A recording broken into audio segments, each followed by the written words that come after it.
ऐसा पड़ाव भूख और प्यास के अंधेरे में एक आत्मा की यात्रा आरंभ होती है। जैसे ही वह अपने मार्ग पर बढ़ती है, उसकी मौजूदगी एक ठंडी हवा के झोंके की तरह होती है जो आसपास के वातावरण में हलचल ला देती है।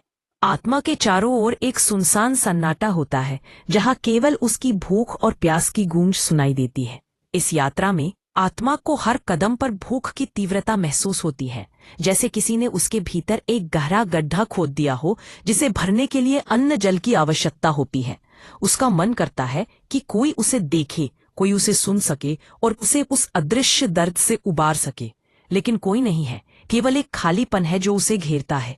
कभी कभी वह उन यादों में खो जाती है जब उसके परिवारजन श्राद्ध और पिंडदान करते थे। उन पलों में वह महसूस करती थी कि उसे अन्न जल मिलने वाला है और एक अद्भुत शांति उसके भीतर छा जाती थी।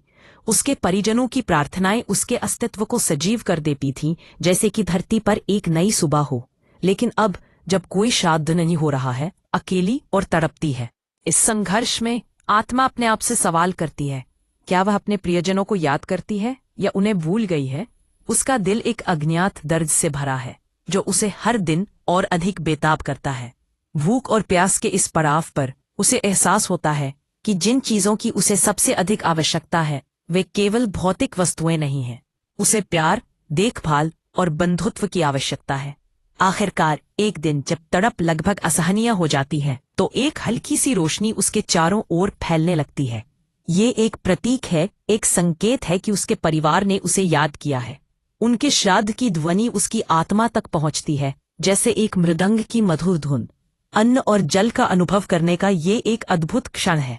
उसकी भूख और प्यास मिटती है और उसके होने का अर्थ एक बार फिर जीवित हो जाता है।